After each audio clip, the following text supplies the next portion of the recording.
Hello guys, మీరు ఎంతమంది రాగి పిండి సంగటి తింటారో నాకు కామెంట్ సెక్షన్లో కామెంట్ చేసేయండి. అస్సలు నేను సంగటి అంటేనే తినను, అసలు ఇష్టం కూడా ఉండదు. నాకు చిన్నప్పటి నుండి ఎప్పుడూ తినేదాన్ని కాదు అసలు.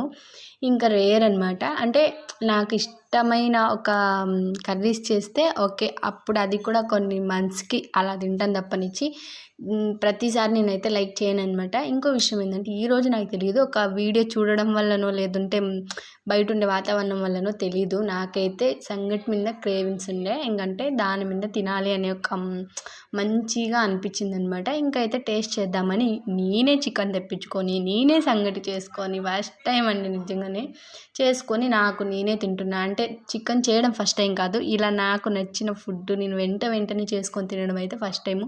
మా అమ్మ చూసారా, నేను వీడియో తీస్తూ ఉంటే మధ్యలో వచ్చిందనేసి నేను మా అమ్మని కోపంగా చూసాను అనమాట. మా అమ్మ సారీ అంటూ మళ్ళీ పక్కకి సైడ్ వెళ్ళిపోయింది.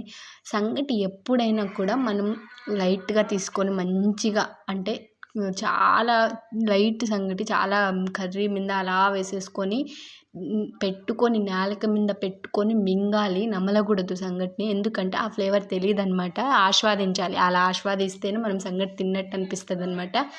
ఆ లోపల పెట్టుకొని మింగితేనే మనకు ఆ ఫ్లేవర్ ఏంటి అనేది తెలుస్తుంది. నేనైతే ఒక 1 టైం 2 టైమ్స్ తిన్నా నేను అలానే లైక్ చేస్తాను. నేను మా అమ్మని అడిగేదాన్ని, సంగటి ఎందుకు మమ్మీ మింగుతావు నువ్వు నమ్మలవే అనేసి. మా అమ్మ చెప్పిందనమాట. ఇంకో విషయం ఏంటంటే, మా నాన్నగారు అయితే ఫుల్ లాగిచ్చేసాడు. మీలో ఎంతమందికి చికెన్ సంగటి కాంబినేషన్ నచ్చుతుందో నాకు కామెంట్ సెక్షన్లో కామెంట్ చేసేయండి. సబ్స్క్రైబ్ చేసేయండి. Bye bye.